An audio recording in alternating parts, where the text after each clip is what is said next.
मंत्री बदला, लेकिन उससे यही सामने नजर आ रहा है कि जिस पिछड़ा वर्ग को लेकर पिछड़ा वर्ग का मुख्यमंत्री बनाने की बात भारतीय जनता पार्टी कर रही है, उन्हीं पिछड़ों का सबसे ज्यादा अपमान भारतीय जनता पार्टी में हो रहा है। मैं आपके माध्यम से हरियाणा सरकार से कुछ सवाल पूछना चाहता हूं कि इस प्रदेश की आबादी में लगभग 23 से और 25% जाट हैं, उनको 3 मंत्रिमंडल में लिया गया है। इस प्रदेश की आबादी में 5 से 6% पंजाबी समुदाय है, उनके भी 2 मंत्री बनाए गए हैं और 9.5 साल तक उनके समुदाय से मुख्यमंत्री रहे। ऐसे ही वैश्य समुदाय है 5 से 6% प्रदेश की आबादी में, उनके भी 2 मंत्री और स्पीकर हैं। लेकिन जिस अति पिछड़ा वर्ग में 72 जातियां आती हैं और सत्ता में लाने का सबसे बड़ा रोल जिसका है, इस देश के निर्माण में जिसका सबसे बड़ा योगदान है अति पिछड़ा वर्ग का, वो अलग अलग 72 जातियों में बटा हुआ समाज है। नाई, धोबी, तेली, मनियार, सुनार, लुहार, कुम्हार, छिंपी, जोगी, जंगम, कंबोज, कश्यप, प्रभारी, ये जो जातियां हैं, इन्हीं जातियों का सबसे बड़ा योगदान बीजेपी को सत्ता में लाने का है। लेकिन आज उन्हीं के साथ सबसे बड़ा विश्वासघात किया है भारतीय जनता पार्टी ने और सबसे बड़ा धोखा किया है। हम जितने भी मंत्री बने हैं उनका स्वागत करते हैं, उनको बधाई देते हैं, लेकिन जब हिस्सेदारी की बात आती है तो हिस्सेदारी में जब हम देखते हैं तो हिस्सेदारी के नाम पर सिर्फ ओबीसी को बरगलाया गया है। हमारे माननीय मुख्यमंत्री नए नवेले श्री नायब सिंह सैनी जी को मुख्यमंत्री बनाया, हम उसके लिए खुशी जाहिर करते हैं और उनको बधाई देते हैं, लेकिन जिस प्रकार से उनके साथ व्यवहार किया जा रहा है, मुझे तो यह भी लगता है कि शायद ही उनको मुख्यमंत्री निवास में जगह मिली है कि नहीं मिली, यह भी संशय है अभी। क्योंकि जिस प्रकार से होर्डिंग पोस्टर लगाए गए, वहां पर मुख्यमंत्री मनोहर लाल खट्टर जो पहले प्रदेश को संभालते थे उन्हीं को आगे रखा गया है। फिर बदलने का औचित्य क्या था जब उनकी कहीं चलनी नहीं थी, जब उनको नीचे दबा के ही रखना था, जब उनको इस प्रकार के वो करना था, तो ये भारतीय जनता पार्टी सीधा सीधा ओबीसी का अपमान कर रही है। और एक बात और मैं आपके संज्ञान में लाना चाहता हूं, जिस सैन समाज के लिए एक बोर्ड बनाया गया था, हरियाणा केस क्लाइम कौशल विकास बोर्ड, वो बोर्ड बनाने का काम क्या था आदरणीय चौधरी भूपेंद्र सिंह हुड्डा जी ने। और उस बोर्ड का जब नोटिफिकेशन जारी हुआ था उस वक्त, उसमें साफ स्पष्ट शब्दों में लिखा गया था कि ये इस बोर्ड के सदस्य, चेयरमैन, वाइस चेयरमैन सभी सैन समाज से संबंधित होंगे।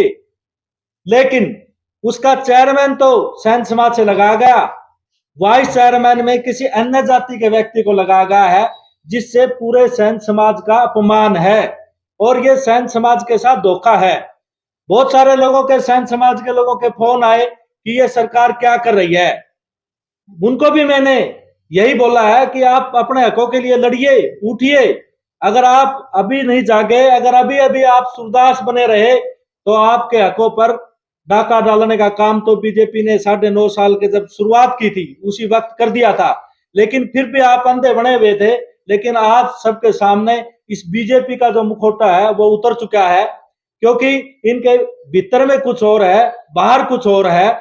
और वो मुखौटा बीजेपी की जो मुखौटा है वो ओबीसी ने पहचान लिया है। और ओबीसी आने वाले वक्त में ये जो लोकसभा के चुनाव हैं उसमें जितनी आबादी उतने हक के नारे के साथ वोट की चोट से अपना जो धोखा मिला है, जो अपमान हुआ, उस अपमान का बदला लेने का काम करेगा। खट्टर को सीएम से हटा दिया पद से, तो उस पर आपको क्या लगता है कि कांग्रेस को फायदा मिलता है, बीजेपी कमजोर होती है, मजबूत होती है, किस तरह से देखते हैं? देखिए, बीजेपी की रही बात, बीजेपी को कहीं ना कहीं ये था कि मनोहर लाल खट्टर जो है वो फैल साबित हो चुके हैं हरियाणा प्रदेश में। और खुद मनोहर लाल खट्टर जी बोलते थे कि मैं तो चादर तान के सो रहा हूं। और जब जब भी चाहे वो उन्होंने पीछे जन संवाद यात्राएं की, उनमें भी जो उनका बोलने का लहजा था, जनता के साथ जो संवाद था वो संवाद नहीं संवाद ले रहे थे। कभी किसी महिला को अंतरिक्ष में भेजने की बात थी, चंद्रयान में टिकटें कटवाने की बात थी। कभी किसी जो एक लाचार महिला थी, अपने बेटे को नशे में उसका बेटा अपनी जान दे चुका था, जब उसने नशे की बात करी तो उनको बोला गया कि आप किसी राजनीतिक पार्टी से ने भेज रखा है। तो इस तरह के जो उनके आ रही थी मुख से, ये परमपिता परमात्मा ही बुलवाता है, वो बिल्कुल फैल हो चुके थे और उस फैल होने के उपरांत ही तो ये सिर्फ चेहरा बदला है, लेकिन आज भी मुख्यमंत्री ही चला रहा है। इस बात को प्रदेश की जनता अच्छी तरह से जानती है। ये ओबीसी को पोलराइज करने के लिए इसमें गुज्जर भी लिया गया है, यादव भी लिए गए हैं। आप तो ऐसे बोलने लगे कि भी अति पिछड़ा वर्ग या और उनको शामिल किया मंत्रिमंडल में। कहाँ शामिल किया अति पिछड़ा वर्ग? मैं आपके बीच में बता देना चाहता अति हूँ, पिछड़ा वर्ग के अति पिछड़ा वर्ग एमएलए क्यों नहीं? एमएलए रही बात, या क्या आप ये बता सकते हैं नायब सिंह सैनी एमएलए थे कि नहीं थे? और राजस्थान में डिप्टी स्पीकर बना तो रखा है अति पिछड़े का, अति पिछड़े का डिप्टी स्पीकर बना रखा है। डिप्टी स्पीकर का क्या है? मंत्रिमंडल की बात है। अभी जो मंत्रिमंडल हुआ, अभी राजस्थान में पीछे चुनाव हुए, उनमें एक व्यक्ति हार गया था, उसको मंत्री बना दिया गया। अगर हिस्सेदारी की इनकी सोच और इनकी मंशा सही है तो मैं आपके माध्यम से ये मांग करता हूं कि दीजिए हिस्सेदारी उन वंचित शोषित जातियों को, जिसको अभी तक इस देश के निर्माण में सबसे बड़ा योगदान तो है, उनको बनाइए मंत्री। नाई है, धोबी है, तेली है, मनियार है, लोहार है। बीजेपी पे आप आरोप लगा रहे हो, कांग्रेस पे कितना आपको फक्र है कि कितनी टिकटें दे देगी पिछड़े को? कोई है कांग्रेस ने कोई कहा है कि इतनी टिकटें, हम इतने % टिकटें देंगे? देखिए, राहुल गांधी जी ने जो 5 न्याय की को लेके यात्रा शुरू की थी, भारत जोड़ो न्याय यात्रा, उसको अभी विराम दिया गया है। उस न्याय यात्रा का मकसद ही ये था कि नारी न्याय, युवा न्याय, श्रमिक न्याय, किसान न्याय और भागीदारी न्याय, क्योंकि जो शोषित और वंचित जातियां हैं, और मैं धन्यवाद करना चाहता हूं आदरणीय राहुल गांधी जी का कि हमने जब उनके साथ में मिला तो हमने वे बात रखी कि जो शोषित जातियां हैं, आज तक भी आपने उनको भागीदारी देने का काम नहीं किया। तो उन्होंने माना, ये सबके सामने माना कि हमारी कहीं ना कहीं कांग्रेस की कमी रही है, लेकिन भविष्य में हम जाति जनगणना करवाएंगे और जिसकी जितनी आबादी उतना उसका हक हम देने का काम करेंगे। 60 साल में मुझे न बताइए, कर्पूरी ठाकुर जी को आप अपने कांग्रेस से मत जोड़िएगा, वो तो सोशलिस्ट थे। 60 साल में कोई सैन समाज का मुख्यमंत्री या कोई एमएलए बना है क्या कांग्रेस के राज में, जो इतना आप गला फाड़ फाड़ के बोल रहे? देखिए, मैं बात अधिकारों की है, मैं सभी जातियों का सम्मान करता हूं। और जहां तक कांग्रेस की बात है, कांग्रेस आज सत्ता से बाहर है तो उसका खमियाजा कांग्रेस भुगत रही है, क्योंकि जब इन्होंने इनको भागीदारी नहीं दी तो ये जो जातियां थी, जो अति पिछड़ा वर्ग की जातियां थी, इन्होंने जो है अपने माननीय प्रधानमंत्री जी ने अपने आप को पिछड़ा वर्ग का बेटा घोषित करके वोट हथियाने का काम किया। लेकिन अब ये जातियां जो है वो समझदार हो चुकी हैं, और ये जातियां, जिस प्रकार से आपने जननायक कर्पूरी ठाकुर जी की बात कही, उन्होंने यही कहा था कि जातियों को जमात बनाएं, क्योंकि कई बार का ऐसा प्रश्न आता है कि आपकी जाति की कितनी वोट है। हम एक जाति की बात नहीं करते, जमात की बात करते हैं, और उस जमात की बात करते हैं जो प्रदेश में 32% आबादी रखता है। ये समाज जो है वो 32% आबादी रखता है, अति पिछड़ा वर्ग। आपने भी पंजाबी समुदाय और वैश्य समुदाय की बात की, दोनों समुदाय पहले कांग्रेस के साथ रहते थे, और अब उनका बीजेपी के साथ जाने का क्या कारण?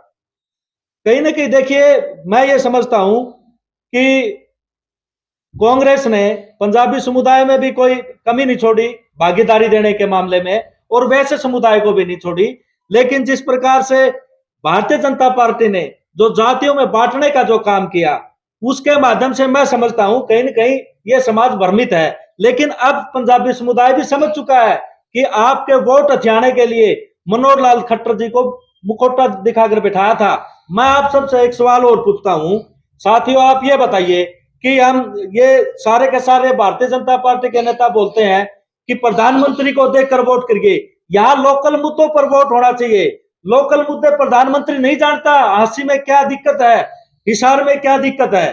तो मैं जनता से भी अपील करूंगा कि आपके लोकल मुद्दों के ऊपर वोट करिए, और जो आपके बीच में रहने वाले व्यक्ति हैं उन्हीं को वोट करने का काम करें। आप भी बोल दो राहुल गांधी के नाम पे वोट करें, आप भी बोल दो, कह रहे मोदी पे वोट करो, आप राहुल गांधी के नाम पे वोट मांग लो। राहुल गांधी जी ने जिस प्रकार से यात्रा करके लोगों में ये दिखा दिया है कि वो वाकई में जनता के हित के लिए लड़ाई लड़ रहे हैं, चाहे वो जिस प्रकार की आप अभी अति पिछड़ा वर्ग की बात हो रही थी, राहुल जी बढ़ई समाज में गए, जिसको हम जांगड़ा समाज बोलते हैं, उनके काम को अच्छा, उन्होंने किसानों के बीच में गई। कांग्रेस क्या राहुल के नाम पे वोट मांगेगी?